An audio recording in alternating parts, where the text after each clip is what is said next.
Hello everyone, welcome to the third video on differentiation applications. Our third segment is on maxima, minima, and inflection points. Now first, let's look at local maxima and minima. For this, we call this a local minimum point because this is where the point dips down to a minimum on the graph. Emphasis on the word local, I can have a cubic graph like this, and even though this is not the absolute lowest point on the graph, it's still considered a local minima. Similarly, a local maxima is when locally or around this region it rises to a maximum. So this is your local maxima over here. Again, this point over here can be considered a local maxima even though it's not the absolute highest point on the graph. It's just locally or around this region it rises to a maximum. Again, we want to use differentiation to help us find the local minima and maxima. First off, we know that both points over here and over here both have a gradient of 0. So this means we need to find which points x where f prime x will be equal to 0. So that's our first condition over here. F prime x will be equal to 0.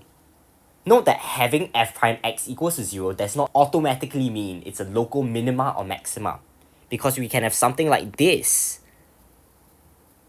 And we can see that the gradient here equals to 0, even though this is not a maxima or a minima. As such, we will need a second condition. Let's look at minima first. For minima, we can see that the gradient of a point that is very slightly to the left of this minima has a negative gradient, and a point slightly to the right of the minima has a positive gradient. For maxima, a point that is slightly to the left of it has a positive gradient, and a point that is slightly to the right of it has a negative gradient. Usually when I mean a point that is slightly to the left and slightly to the right, I mean maybe by 0.01 or 0.1 away from the point. We can summarize our results in this thing called the first derivative test, which looks like this. This is a point that is slightly to the left, x minus, and a point slightly to the right, x plus. And the gradient, if it's negative, I'll put a negative sign here, and if it's positive, I'll put a positive sign for the gradient. The first derivative test can be used as the second condition, which really makes sure that our point is either a local minima or a local maxima, and differentiate between the two. Another possible way, if you don't like to use the first derivative test, is using the second derivative test. Again, we can use this as another possible second condition. We don't need both the first derivative test and the second derivative test. We just need this and either of this or this. Now, how do we utilize the second derivative test? For local minima, we can see that the graph is concave up around this point, or a happy face. That's why we have it that f prime prime x will be more than 0 at this point of x over here. However, for local maxima, the graph around this point will instead be concave down, or a sad face graph. That's why we have it that f prime prime x will be less than 0 at this point of x. Remember, as long as we have f prime x equals to 0, our first condition, and either of these two second conditions, be it the first derivative test or the second derivative test, we can then truly determine if we have a local minima or determine if we have a local maxima. Next, we want to find the inflection points. The first condition of inflection points is that f prime prime x is equals to 0. Now, a bit of intuition on why this is the case. Let's say we have an inflection point over here. This is where the graph changes in concavity. On the left side is concave up, where f prime prime x is more than 0. And on the right side is concave down, where f prime prime x is less than 0. Then this point in the middle, the inflection point, must be where f prime prime x equals to 0. That's where we get our condition from. Again, we also will need a second condition to make sure that this is truly an inflection point, because not all points where f prime prime x equals to 0 are also inflection points. Now for our second condition, we only have the first derivative test, either having a result where we have the gradient on the left and the right of the point to be both negative or both positive, will make sure that this point is indeed an inflection point. Let's look at this. We have a point that's slightly to the left and slightly to the right, we can see that the gradient of both are both negative. And over here, we have a point that is slightly to the left and slightly to the right, and we can see that both are positive. Again, having both this first condition, where f prime prime x equals to 0, and the second condition, which is the first derivative test, where we get either this result or this result, will help us prove that this is truly an inflection point.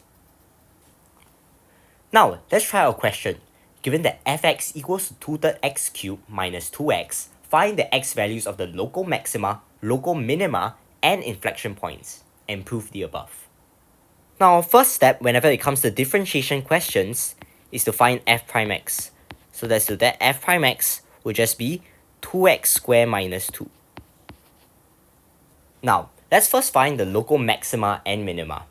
The first condition is to find where f prime x equals to 0. So let's find out where f prime x equals to 0. When f prime x equals to 0, or 2x squared minus 2 equals to 0, by solving the quadratic, I'll get x equals to plus minus 1. Now usually, if the second derivative is quite easy to find, I'll use the second derivative test as my second condition to differentiate between minima and maxima. After differentiating again, I get that f prime prime x will be equals to 4x. Using the second derivative test, I can test out f prime prime 1 and f prime prime negative 1. Again, I want to find out whether at this point, f prime prime x is more than or less than 0. And if we look at this, if we substitute x equals to 1, we can find out that 4 times 1 is just 4, which means that f prime prime of 1 is more than 0. And remember, if this is more than 0, this is a local minima. And next we test out x equals to negative 1, we can see that this is less than 0. And since f prime prime x is less than 0, this has to be a local maxima. Next, if we want to find the inflection points, our first condition is to find out where f prime prime x will be equals to 0. So if f prime prime x will be equals to 0, this means that 4x will be equals to 0, and hence x must be equal to 0. That's our only value of x that fulfills this. Now to test if at x equals to 0, this is really an inflection point, what we need to use is the second condition, which is the first derivative test. For the first derivative test, remember that we need a point that is slightly to the left and slightly to the right of the point we're trying to test. So in this case, I'm going to use x equals to negative 0.01 and x equals to 0.01. And if we want to test this out, we take x equals to negative 0.01 and substitute it into f prime x, we get a value of negative 2.00. And if we substitute x equals to 0.01 into f prime x, we will also get negative 2.00.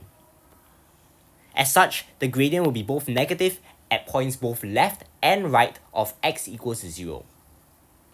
And as such, we can conclude that there is actually an inflection point at x equals to 0. Here's the summary sheet for local maxima, minima, and inflection points. Hopefully this video has helped you understand how to find these points.